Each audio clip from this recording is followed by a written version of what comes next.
Finally अब हम पहुंच चुके हैं 12 मुखी शिवलिंग मंदिर के पास में, जहां पे पांडव बैठकर शिवलिंग की तपस्या किया करते थे। तो आ जाइए दोस्तों, ये है 12 मुखी शिवलिंग मंदिर। तो एंट्री करते हैं अब यहाँ पे। तो ये है यहाँ का एंट्री गेट।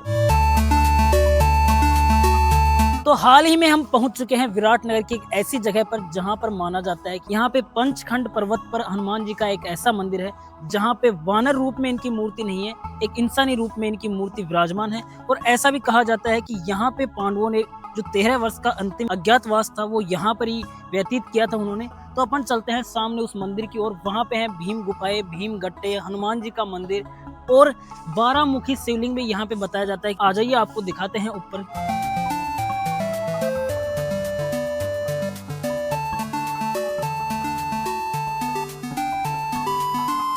तो यहाँ तक ऊपर तक गाड़ियां भी जाती हैं, वैसे तो बात करें ऊपर मंदिर तक, लेकिन मैं आपको जो दिखाने जा रहा हूँ इसलिए मैं पैदल चल रहा हूँ, वरना ऊपर तक गाड़ियां भी जा रही हैं। तो इसका रास्ता देखिए, रास्ता काफी हद तक खूब चौड़ा रास्ता है, यहाँ पे आराम से आ सकती हैं गाड़ियां। और ये जो रास्ता है ऐसे घुमावदार रास्ता है, बाकी इसकी चढ़ाई बहुत काफी ऊंची है क्योंकि जाते जाते थक जाएंगे अपन। फाइनली अब हम पहुंच चुके हैं 12 मुखी शिवलिंग मंदिर के पास में, जहाँ पे पांडव बैठकर शिवलिंग की तपस्या किया करते थे। तो आ जाइए दोस्तों, ये है 12 मुखी शिवलिंग मंदिर। तो एंट्री करते हैं अब यहाँ पे। तो ये है यहाँ का एंट्री गेट, ये देखिए दोस्तों। और ये पूरा चारों ओर से पत्थरों से बना हुआ है, ये चारों ओर से पत्थरों से पैक है, ये एक होल टाइप में बनाया गया है। और ये यहाँ पे नंदी महाराज की ये देखो मूर्ति भी स्थापित की गई है शिवलिंग के जस्ट सामने। तो कहा जाता है कि अगर इस नंदी महाराज की मूर्ति के जो कान में कोई बात बोलता है, मनोकामना करता है, वो पूर्ण होती है, ऐसा कहा जाता है। और यहाँ का इतिहास पंडित जी से पूछते हैं, महाराज जी से। ये द्वापर युग में जो है मत्स्य देश की राजधानी थी। अच्छा। राजा विराट जो है, विराट क्षेत्र रहने के कारण विराट राजा के नाम से प्रसिद्ध था, नहीं तो उसको छोटा सा नाम था कमल नयन। अच्छा। धर्मात्मा, पुण्यात्मा, पुरुषात्मा राजा था।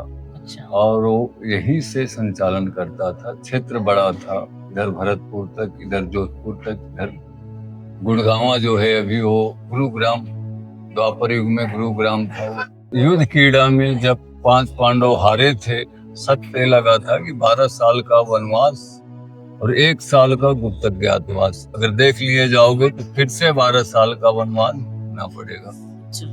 तो 12 साल का वनवास तो पूरे भारत में भ्रमण किया था। अच्छा। और 1 साल का जो गुप्त अज्ञातवास था वो विराटनगर में यहाँ आकर के उन्होंने सबसे पहले आए थे। तो माला देवी मंदिर में जो है दर्शन करते हुए और माँ से आशीर्वाद प्राप्त करके गुप्त स्थान बनाया। पहले नीचे जो है भीम जी की गुफा है। अच्छा। ये अर्जुन के लिए उन्होंने गुफा बनाया। अर्जुन ने यहाँ तपस्या करके अस्त्र शस्त्र प्राप्त किए थे, भगवान शंकर को प्रसन्न किए थे। ये पूरे आज से 100 साल पहले पूरे मिट्टी भरी हुई थी यहाँ। अच्छा। जब हटाया गया तो नीचे खंडित शिवलिंग मिली थी। ये 5000 साल पुराना मंदिर है। पुराना मंदिर था और यहाँ जब मिट्टी हटाई गई तो खंडित शिवलिंग मिली। तो ये पत्थर ऐसे ही थे क्या? हाँ, पत्थर ऐसे ही थे। ये पूरी मिट्टी भरी हुई थी, जगह है यहाँ पे। अच्छा। जब इसको हटा करके पूरे नीचे गड्ढा है। अच्छा। पूरे भर करके और लेवल में किया गया और वहां से भी मिट्टी हटाई गई तो ये थोड़ा सा नीचे आने लगा तो वहाँ पिलर रूप में किया गया, किनारे किनारे इसका निर्माण किया गया। और एक फिर जो है 2007 में पुनः निर्माण हुआ। अच्छा। जिस समय महाराज जी, महात्मा स्वामी रामचंद्र वीर जी महाराज, आज से 100 साल पहले जो है ब्रिटिश गवर्नमेंट का समय था। अच्छा। और उस समय महाराज जी को जब ऊपर महाराज जी तपस्या किए तो उनको पहले स्वप्न दर्शन, रोड, सीढ़ियाँ और ये सब बने बाद में। फिर 2007 में जो है महाराज जी ने फिर जैसे शिवलिंग जी साकार में छोटे रूप में इसी रूप में मिली थी तो उनको तो प्रवाहित कर दिए। महाराज जी का आशीर्वाद प्रधानमंत्री पद के लिए लेने आए थे। उस समय जो है कार्यक्रम चल रहा था और यहाँ पे उन्होंने बैठ करके और भगवान से प्रार्थना करके और विजय प्राप्त की थी। तो मतलब यहाँ पे भारत के प्राइम मिनिस्टर भी आ चुके हैं। हाँ। तो महाराज जी, ये जो खंडित शिवलिंग यहाँ पे प्रकट हुआ था तो वो भी 12 मुखी शिवलिंग था क्या? हाँ, और वो जो है प्रवाहित कर दी गई थी। अच्छा। चलिए दोस्तों, अब चलते हैं ऊपर की तरफ और आपको दिखाते हैं ऊपर हनुमान जी के मंदिर का नजारा। अब यहाँ पे अपन ने शिवलिंग जो बता रहा था मैं आपको, वो हमने दिखा दिया है। अब ऊपर की सीढ़ियों से चलते हैं ऊपर की तरफ। तो यहाँ पे ये देखो ऊपर इस जो शिवलिंग के ऊपर का जो मंदिर है, यहाँ पे ये बड़ा सा पत्थर है और इस पत्थर के नीचे ही पहले बताया जाता था, महाराज जी ने अभी बताया भी था कि यहाँ पे पहले मिट्टी भरी हुई थी, फिर उसको हटा के और फिर यहाँ पे ये शिवलिंग है जो पुनर्विस्थापित किया गया है और ये पत्थर है, इसके नीचे ये मंदिर बनाया गया है। अब यहाँ पे खाटू श्याम बाबा की मूर्ति ये तो हाल ही में अभी 4-5 साल पहले प्रकट की गई थी। अब चलते हैं ऊपर की तरफ। तो आ जाइए दोस्तों, अब ऊपर चलते हैं। ये देखो यहाँ की खड़ी सीढ़ियां बनाई गई हैं, बिल्कुल आपको दिख रहा है सीढ़ी नुमा रास्ता। ये इन पहाड़ों को काट कर बाद में बनाया गया था, ना कि ये पहले से ही था। ये रेलिंग वगैरह सीढ़ियां बाद में बनाई गई हैं, सब कुछ पहले ये वैसे ही थे, पहाड़ों वाले रास्ते थे। ये देखो ये पत्थर है यहाँ पे। बाकी ऐसा भी माना जाता है कि जो छोटे छोटे पत्थर थे उनको हटा के बनाया गया है, ना कि इन बड़े बड़े पत्थरों को, क्योंकि भाई इनको तो कोई किसका ही नहीं सकता, ये इतने बड़े बड़े भारी शिलाएं हैं ये। तो अब हम आपको दिखाने वाले हैं एक ऐसा मंदिर, हनुमान जी का मंदिर, जो पूरे विश्व में यहाँ पे विराटनगर में मौजूद है।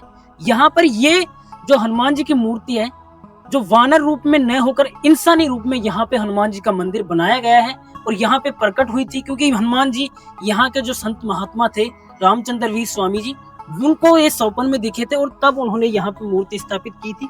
तो ये विश्व में एकमात्र मंदिर बताया जाता है। तो आ जाइए आपको दिखाते हैं, हम फाइनली पहुंच चुके हैं हनुमान जी मंदिर के पास में। तो अब आपको मैं दिखाने वाला हूँ कि यहाँ के जो महात्मा थे रामचंद्र वीर स्वामी जी, उनको ये हनुमान जी सौपन में आए थे और यहाँ पर हनुमान जी की हूबहू ऑटोमेटिकली मूर्ति यहाँ पे प्रकट हुई थी, वो आपको दिखाने वाले हैं। ये पुराना मंदिर है, उसके बाद का जो मंदिर है बड़े आकार वाली मूर्ति, वो आपको हम अभी दिखाएंगे थोड़ी देर बाद में। तो आ जाइए एंट्री करते हैं। तो ये देखिए दोस्तों, ये आ चुका हूं मैं हनुमान जी मंदिर के अंदर और यहाँ पे ये थे रामचंद्र स्वामी वीर महाराज। ये यहाँ पे पहले तपस्या किया करते थे और इन्होंने ही, इनकी ही देन है ये मंदिर। और यहाँ पे ये देखो हनुमान जी विश्व में एकमात्र, मैं बोल रहा हूँ कि विश्व में एकमात्र ये एक ऐसा मंदिर है जहां पर हनुमान जी वानर मुख में नहीं, मानव मुखी रूप में यहाँ पे विराजमान है। तो सबसे पहले हनुमान जी के धोख लगाते हैं, जय श्री हनुमान। और अब चलते हैं, आपको दिखाते हैं कि वो जो मंदिर है जहाँ पे बड़े रूप में हनुमान जी को रामचंद्र वीर स्वामी जी महाराज ने वहां विराजमान किया है, वो दिखाते हैं आपको। आ जाइए। तो अब हम आ चुके हैं विश्व के एकमात्र ऐसे ऐतिहासिक दार्शनिक स्थल पर आ चुके हैं जहाँ पे हनुमान जी मानव मुख में विराजमान है। ये देखो दोस्तों, ये चीज आपको यहाँ पे विराटनगर में ही देखने को मिलेगी और कहीं भी जगह नहीं देखने को मिलेगी, क्योंकि सभी जगह पर हनुमान जी वानर मुख रूप में विराजमान होते हैं। यहाँ पे मानव मुखी रूप में विराजमान है। जूम करके दिखाना। तो ये चीज अगर आप भी देखना चाहो तो विराटनगर आ सकते हो। ये जयपुर से करीबन 65 से 70 किलोमीटर की दूरी पर स्थित है और यहाँ का जो नजारा है काफी हद तक सुकून देने वाला नजारा है। यहाँ पे धार्मिक चीजें, आपको महाभारत की ऐतिहासिक चीजें, जहाँ पे पांडवों ने अपना 13वां अज्ञातवास व्यतीत किया था, वो सारी चीजें आपको यहाँ पे देखने के लिए मिलेगी।